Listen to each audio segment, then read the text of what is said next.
Hey everyone, Denise had asked me to do a video about perseverance and just having like a stick with it attitude, especially when you're having kind of a dry spell and things aren't going really the way you want. So when I joined back in May, it was really to help pay this bill that had kind of come up. I was thinking if I could make 200 bucks a month, I'd be happy, you know? And then you join and you learn about fast starts and you see the compensation plan and how it works, and you're like, I'm gonna hit all my fast starts and I'm gonna be a lead in 6 months and I'm gonna be a team manager in a year and I'm just gonna be rocking this thing and I will just shoot all the way to the top like a superstar, right? Okay, well, reality check, boom, didn't hit any of my fast starts, didn't make lead in 6 months. I might still make team manager in a year, we'll see, you know. We'll see. So I just wanted to share with you a few things that I kind of use in my thought process, and it's kind of helped to develop my attitude about my business. And there's 3 major points that I want to highlight.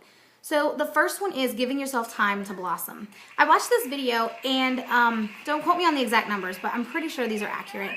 But it was a direct seller, and she was talking about how, you know, experts say that small businesses need 5 years to really gauge how successful they can be and kind of see where they can go with their company. It takes 5 years, and that most direct sellers quit within 18 months.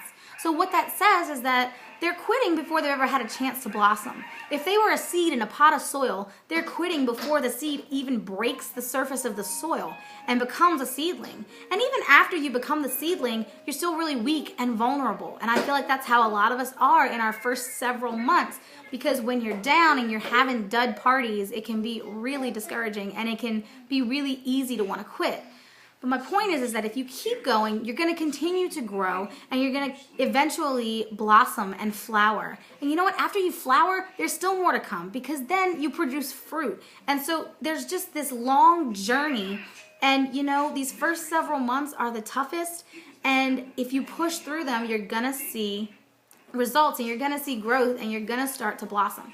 So my number 1 goal is to give yourself time to blossom. I'm only 8 months in. I ain't quitting yet. I am in this to win this. I am not giving up, okay? I've quitted enough things in my adult life, and I'm not quitting at anything else.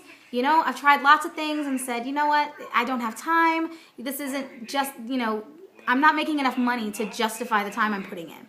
But you know what? I'm not saying that with Jamberry, because this is a ground floor opportunity still, guys. And in 5 years, Jamberry is going to be huge. And I want to know that I got in when it was still a ground floor opportunity. So I am sticking with it. Now, that being said, my number 2 point is to step outside your comfort zone. Because if you feel like you are in a rut, if you feel like you're spinning your wheels and nothing's changing, you need to think outside the box. You need to step outside your comfort zone. If you're doing only online parties, I'm telling you, you've got to try an in-home. As if you are able, in any way, shape, or form, if you have any sort of support around you, somebody who could watch your kids, you've got to try an in-home. Because even if you think you're a shy person and couldn't do it, when you walk out of that house with like $200 or $300 in PRV, you're gonna feel pretty good. You'll be like, all right, I can deal with this shyness thing. And you know what? The more you do it, the less shy you're gonna feel. And it'll be second nature. So I really want you to step outside the comfort zone, because the people who succeed in life and who achieve great success have stepped outside of their comfort zone, have had butterflies in their stomach over whatever it was, and dealt with it, worked through it, and achieved success on the other side. So definitely, definitely, definitely get outside your comfort zone. And then the third thing that I want to say is just remember what your motivation is. You know, like I said, when I first started, it was to make a couple $100 a month. And then once you see that compensation plan, like my first big goal now is to get to a point where I'm making $2,000 a month. That's my first big goal. Like when I get there, that's when things are really going to start changing in my family's life. And so that's my first big goal.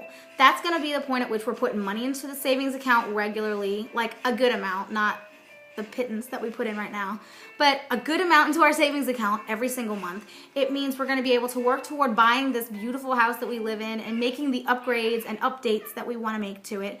It means buying the camper that I want so that we can go on family vacations, because I want to see the Grand Canyon and like historical Pennsylvania, and I want to go and I want to see the country, and I want to pack my little homeschool family up and travel the country. I want to do that. It would be awesome. And my husband's work schedule is such that we could actually do that. So I really, really, really want to do that. That's what keeps me motivated. That's what keeps me going. You have to keep those things in mind. You know, we've never been on a family vacation, and dang it, I want to go on a family vacation. So on the days and the weeks and the months that just seem like dry spells, you know, I get over myself. I don't sit there and have a pity party. I start thinking outside the box, and I start coming up with new ways to book parties and get sales. And so, you know, those are my tips. I hope they helped you, and I hope that you know, you can use some of them to help you persevere in your tough months and help you develop, you know, a great attitude about this company, because it is a great company and it is a great opportunity. And you know, it can be anything that you want it to be. You just have to go after it and go after it hard. So I guess I'll see all you guys around on Sherry's Berries. So I'll talk to you later. Bye.